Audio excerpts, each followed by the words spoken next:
उनको जानबूझकर बेइज्जत करने की कोशिश की जाती है। पांचवी छठी रो में बैठाया जाएगा। ये इतने इनसिक्योर आदमी, इतना कमजोर आदमी, माफ कीजिएगा मानक जी, इतना कायर आदमी कभी आपने देखा है? अभी बदत है भाई, अभी बदत है। कायर क्यों कह रहे हैं आप? कायर नहीं तो क्या भाई?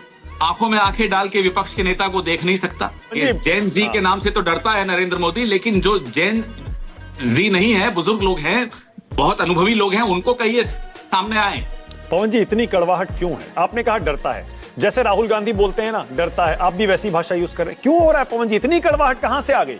इनकी परछाई इनकी इज्जत नहीं करेगी, आज आप लिख कर ले लीजिए। और आप चाहते हैं कि हम इनकी इज्जत करें? इज्जत कमाई है क्या इन्होंने? वो 240 सीट जीतकर एनडीए की सरकार बनाकर पीएम बने, इज्जत तो सबको मिलनी चाहिए पवन जी। जी नहीं, नहीं मिलनी चाहिए। तकलीफ हुआ है बेचारे को। बोल बोल। हाँ। फिर आप कहते हैं इज्जत कीजिए इनकी। क्यों करें इज्जत साहब?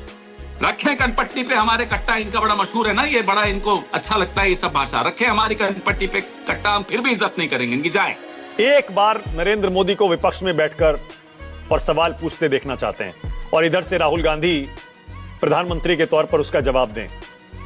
लग नहीं रहा है पवन जी, अभी लग नहीं रहा है कि आपका वो सपना साकार हो सकता हूं। तो हेलो दोस्तों, नमस्कार, जय जय श्री राम। दोस्तों, आज का एक और डिबेट वीडियो काफी धमाकेदार होने वाला है, क्योंकि आज के डिबेट में हमें देखने को मिलने वाले हैं कांग्रेस पार्टी के बड़े नेता और बड़े प्रवक्ता पवन खेड़ा। दोस्तों, पवन खेड़ा हमेशा बोलता है कि विपक्ष को बोलने नहीं दिया जाता है और विपक्ष की आवाज दबाई जाती है, लेकिन आज के डिबेट में आप लोग देखिए किस तरह से ये स्वतंत्र होकर प्रधानमंत्री मोदी के बारे में किस तरह से अभद्र भाषाओं का प्रयोग करता है और सरकार के खिलाफ किस तरह से जहर घोलता है। तो दोस्तों, आज के इस डिबेट में आप लोग इसकी पूरी बातों को सुनिएगा और अंत में जाके आप लोग अपनी राय वीडियो के कमेंट बॉक्स में हमें जरूर बताइएगा। और हाँ दोस्तों, आप लोगों से एक रिक्वेस्ट है, अगर आप लोग वीडियो देख रहे हो तो लाइक नहीं किए हो तो लाइक कर लीजिए और चैनल को हमारे सब्सक्राइब कर लीजिए। आइए आज की इस डिबेट को स्टार्ट करके देखते हैं। चलो भाई, देखो अब मैं क्या करता हूँ। पवन जी, बीजेपी कह रही है राहुल गांधी बड़े बड़े मौकों पे नहीं जाते। 15 अगस्त, 26 जनवरी, राष्ट्रपति के इतने सारे मौके आए, सब जगह बॉयकॉट कर जाते हैं आप। और अब बताइए, पुतिन के डिनर में नहीं बुलाया तो उसकी शिकायत कर रहे हैं। मानक जी, आपको पता है कि जब भी खड़गे साहब जो कि लीडर ऑफ ऑपोजिशन राज्यसभा में हैं, या राहुल गांधी जी जो लीडर ऑफ ऑपोजिशन लोकसभा में, जब भी इन्हें बुलाया, वो लाल किले पे बुलाया हो या किसी और स्टेट प्रोग्राम में बुलाया हो, उनको जानबूझकर बेइज्जत करने की कोशिश की जाती है। पांचवी छठी रो में बैठाया जाएगा, कोई बात नहीं, आप करिए। अगर वो नहीं गए तो इसका मतलब आप बुलाएंगे नहीं, आप परंपराओं को तोड़ देंगे। खैर, परंपराओं का पालन करने की उम्मीद अब इनसे रखनी बेकार है। ये वही लोग हैं जिन्होंने मुख्य चुनाव आयुक्त की सिलेक्शन प्रक्रिया में चीफ जस्टिस को हटा दिया, बाहर कर दिया। तो इनसे आप क्या उम्मीद करेंगे? ये विपक्ष के साथ संबंध इन्होंने शुरू से खराब रखे हैं, जानबूझकर खराब रखे। और आज संबंध इतने खराब हो गए मानक जी कि इन्हें लगता है कि कहीं विदेशी मेहमान के सामने इनकी पोल ना खुल जाए, कहीं कुछ बोल न दें। अरे आप संबंध ठीक रखिए ना, हम तो देश के हित की ही बात करेंगे, आपकी तरह थोड़े ही हैं। चल झूठा। तो ये जो इन्होंने किया है पूरा विश्व देख रहा है। आप सोचिए कि जो विजिटिंग डिग्निटरी थे वो क्या सोच कर गए होंगे। हमें कोई नुकसान नहीं है। नुकसान मोदी जी ने अपनी छवि थोड़े बहुत जो बची है, ज्यादा नहीं बची लेकिन जितनी भी बची है, उस पर और हमला खुद मोदी जी ने बोला है। ये इतने इनसिक्योर आदमी, इतना कमजोर आदमी, माफ कीजिएगा मानक जी, इतना कायर आदमी कभी आपने देखा है? जनता माफ नहीं करेगी। कायर क्यों कह रहे हैं आप? कायर नहीं तो क्या भाई? आंखों में आंखें डाल के विपक्ष के नेता को देख नहीं सकता, क्षमता नहीं है। एक कमरे में विपक्ष का नेता भी मौजूद हो तो ये डरते हैं। पवन जी, लेकिन बीजेपी के नेता जो इंस्टेंसेस बता रहे हैं उन पर स्पेसिफिक जवाब दीजिएगा। आप कह रहे हैं कि इनको जब बुलाया जाता है, अपमानित करने के लिए बुलाया जाता है, पांचवी छठी रो में बिठा दिया जाता है। अब बीजेपी के जो नेता हैं वो ये बता रहे हैं इंडिपेंडेंस डे, 15 अगस्त, रिपब्लिक डे, 26 जनवरी, इनको बुलाया गया, नहीं गए। रामनाथ कोविंद जी का राष्ट्रपति के तौर पर जब शपथ वो ले रहे थे तब भी नहीं गए। सीपी राधाकृष्णन, अभी हाल की बात है, उनके भी शपथ ग्रहण में नहीं गए। ये क्यों नहीं गए राहुल गांधी, क्यों नहीं जाते? बता रहा हूं, 15 अगस्त और 26 जनवरी के कार्यक्रमों का ही मैंने आपको उदाहरण दिया। हमारे हॉकी के खिलाड़ी, उनके पीछे राहुल गांधी और खड़गे साहब। आप बहुत पुराने पत्रकार हैं, मुझे याद, अच्छी तरह याद है, आपको भी याद होगा, सुषमा स्वराज जी को कहां बैठाया जाता था जब लीडर ऑफ ऑपोजिशन थी वो, या अरुण जेटली जी को हम कहां बैठाते थे जब वो लीडर ऑफ ऑपोजिशन राज्यसभा के थे। आपको अच्छी तरह याद है। तो परंपराएं होती हैं, हमने पूरा सम्मान दिया है। और आज जब वो सम्मान बिल्कुल नहीं देते, तो आप ये मत भूलिए कि लीडर ऑफ ऑपोजिशन भी इस देश की आवाज है। इस देश के 60% वोटर्स की आवाज लीडर ऑफ ऑपोजिशन है। आप सिर्फ 40% लोगों की आवाज हैं, ये भूलिए मत। पवन जी, तो क्या करेंगे? मतलब ये तो रिश्ते इतने खराब हो गए हैं। बताइए, विदेशी नेता आ रहे हैं, रूस के राष्ट्रपति, और हमारे देश में किन मुद्दों पर राजनीति हो रही है? राहुल जी कह रहे हैं मुझे मिलने नहीं देते, मुझे डिनर में नहीं बुलाया। किसकी जिम्मेदारी है सुधारना? हमारी आपकी है क्या? जिसकी जिम्मेदारी है वो सुधारे ना, निकले ना अपनी उस कायरता से बाहर। ठीक है, ओके। ये कायरता है और कुछ नहीं है, जिसमें आप में इतनी हिम्मत नहीं है कि आप उस कमरे में लीडर ऑफ ऑपोजिशन को भी बैठा सकें। ये एक अंग्रेजी में कहते हैं इंफीरियोरिटी कॉम्प्लेक्स है आपको। कौन अपने आप को विश्वगुरु बना के घूमता है? जब तक आपको मालूम है कि आप चेले भी नहीं हो किसी के, उस लायक भी नहीं हो, आप अपने आप को विश्वगुरु बना के घूम रहे हो। ये इंफीरियोरिटी कॉम्प्लेक्स का बहुत बड़ा उदाहरण है। मैं और आप तो नहीं कहते साहब मैं गुरु हूं। क्यों नहीं कहते? क्योंकि हमें मालूम है हम जैसे हैं वैसे खुश हैं। वंदे मातरम और एसआईआर पर संसद में चर्चा होने वाली है सोमवार, मंगलवार, बुधवार को। राहुल गांधी बोलेंगे पवन जी? हम तो बोलेंगे ही साहब। हम तो वंदे मातरम तब बोलते थे जब वंदे मातरम बोलने पे लाठियां खाते थे। इनकी तरह नहीं है, कायर लोग नहीं है हम तो तब वंदे मातरम बोलते थे। ये अब जब आजादी मिल चुकी, अब आए साहब वंदे मातरम बोलेंगे।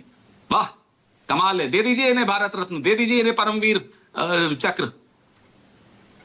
नहीं, मैं ये पूछ रहा हूं पवन जी, क्योंकि अक्सर राहुल गांधी कहते थे और आप भी कहते थे ना, आपके सारे नेता, संसद में राहुल गांधी बोलते हैं तो क्या वो भूकंप आता है, भूचाल आता है? तो सोमवार, मंगलवार, बुधवार को आएगा भूचाल संसद में? ये पूछ रहा हूं। आप देखे जाइए, हम तो बोलेंगे। हाँ। हमको जो मन की बात हमारे है वो हमारे मन की बात नहीं है। हाँ। इस देश के 60% लोगों के मन की बात है, हम जरूर बोलेंगे। अच्छा, वो हाइड्रोजन बम का क्या हुआ? बिहार के बाद ये कह रहे थे कि बिहार पर भी कुछ ला रहे हैं पवन जी। अरे साहब, बिहार पे भी आएगा, वाराणसी पर भी आएगा, और आप चलाएंगे, मुझे मालूम है, आप पर भरोसा है मुझे। Okay, all right. यानी कि अभी पवन खेड़ा, क्योंकि जो कांग्रेस के रणनीतिकार हैं, राहुल गांधी के रणनीतिकार हैं, जो क्लोज ग्रुप है, उसमें पवन खेड़ा एक इंटीग्रल पार्ट है। पवन जी बता रहे हैं कि अभी इन्वेस्टिगेशन चल रहा है, इंक्वायरी काम चल रहा है, खोद खोद कर सबूत निकाले जा रहे हैं। वोट चोरी के सबूत बिहार में रखेंगे यानी पवन जी? ना केवल बिहार में, जो आज एसआईआर के नाम में बंगाल में हो रहा है, गुजरात में हो रहा है और अन्य राज्यों में करने की कोशिश की जा रही है, वो सब आपके सामने जरूर रखेंगे। न्यूज 24 अकेला चलाए, उससे क्या होगा मैं नहीं जानता। हाँ। लेकिन अब इस देश के प्रबुद्ध नागरिकों को भी जागना पड़ेगा, बुद्धिजीवी वर्ग को भी आगे आना पड़ेगा। जैसे आप लोग सब आए थे अन्ना हजारे के साथ हमारे खिलाफ, अब क्यों डरे हुए हो साहब? अब भी निकलिए। अब आपके बगैर हम अकेले अधूरे हैं, ये मैं बता दूं आपको। हमें आपकी जरूरत है, इस देश की जरूरत है।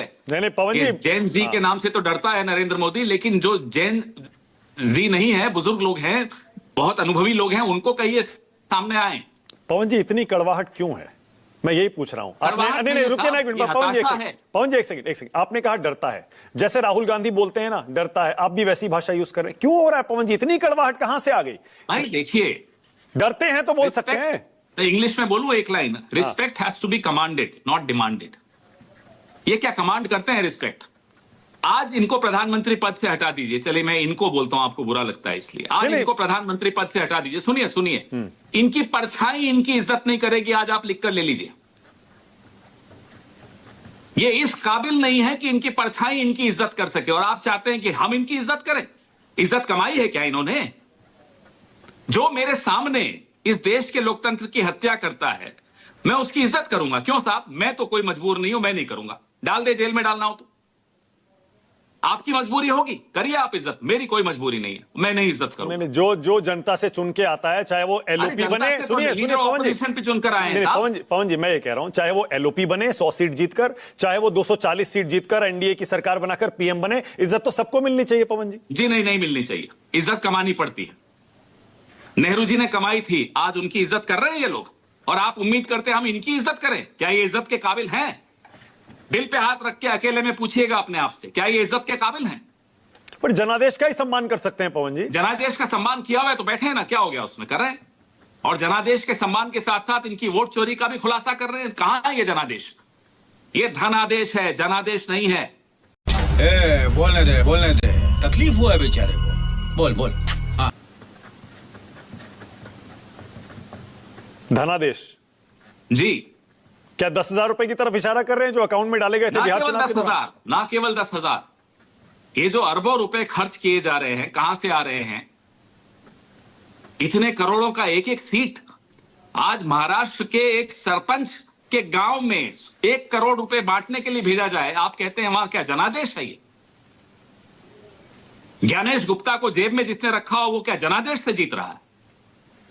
फिर आप कहते हैं इज्जत कीजिए इनकी। क्यों करें इज्जत साहब? रखें कनपट्टी पे हमारे कट्टा, इनका बड़ा मशहूर है ना, ये बड़ा इनको अच्छा लगता है ये सब भाषा। रखें हमारी कनपट्टी पे कट्टा, हम फिर भी इज्जत नहीं करेंगे इनकी। जाए पवन जी, फिर तो वही होगा, वो भी आपको क्यों बुलाएंगे? इनकी पार्टी में और लोग हैं जिनकी हाँ। इज्जत करते हैं हम लोग, ऐसा नहीं है कि नहीं है। जस्ट क्योंकि वो बीजेपी में हम उनकी इज्जत नहीं करेंगे ऐसा नहीं है, लेकिन इस व्यक्ति की, माफ कीजिएगा, इज्जत करने लायक दो नहीं चार नाम ले लीजिए पवन जी फिर आज, किन की इज्जत करते हैं है। बीजेपी में? वो बेचारे मुसीबत में आ जाएंगे, कल ही बाहर कर देंगे उनको। राजनाथ सिंह की बात कर रहे हैं क्या, या अरे नितिन क्या गडकरी वो तो की? राजनाथ सिंह जी तो बोलते हैं कि नेहरू जी बाबरी मस्जिद बनाना चाहते हाँ, हैं, उनकी क्या exactly. इज्जत करेंगे साहब? हाँ, एग्जैक्टली। भाई पहले आप लोग ही बोलते थे राजनाथ सिंह बहुत सबसे दोस्ती बनाकर रखते हैं, अच्छे संबंध बनाकर रखते हैं, मर्यादा की सीमा में रहते हैं, उसे लानते उन्हें नहीं। नुकसान हुआ होगा वहां, तो बेचारे अब फिर उन्हीं की जैसे हो गए, उन्हीं के रंग में ढल रहे हैं। पवन जी, आपने मुझे कुछ महीनों पहले एक इंटरव्यू में कहा था कि आप एक बार नरेंद्र मोदी को विपक्ष में बैठकर और सवाल पूछते देखना चाहते हैं, और इधर से राहुल गांधी प्रधानमंत्री के तौर पर उसका जवाब दें। लग नहीं रहा है पवन जी, अभी लग नहीं रहा है कि आपका वो सपना मैं साकार समझ होने जा सकता रहा हूं कि क्यों नहीं लग रहा, मैं बताता हूं आपको। है। हाँ, जो प्रधानमंत्री उस वक्त संसद में नहीं बैठते जब राहुल गांधी भाषण देते हैं, आपको लगता है कि विपक्ष में जब होंगे संसद में बैठेंगे भाग लेंगे? ये भगोड़े हैं, ये भाग लेंगे, लिख लीजिए आज आप। लेकिन ये हारेंगे, ये भी लिख लीजिए आप। कितनी चोरी कर लें, इस देश पे भरोसा रखिए। बंगाल में मुझे हारेंगे। मानक गुप्ता पर भरोसा है। हाँ, बंगाल में हारेंगे, बिल्कुल हारेंगे, क्यों नहीं हारेंगे? मतलब ममता बनर्जी जीतेंगी? बिल्कुल जीतेंगी, जिसको भी जीतना है जीतेगा, विपक्ष जीतेगा। तो विपक्ष तो वहां बिखरा हुआ है। आपको जो लग रहा है वो होता नहीं है ना हमेशा। क्या मतलब? क्या है छिपी हुई मतलब आप स्ट्रैटेजी, निकालिए। छुपी हुई रणनीति क्या है?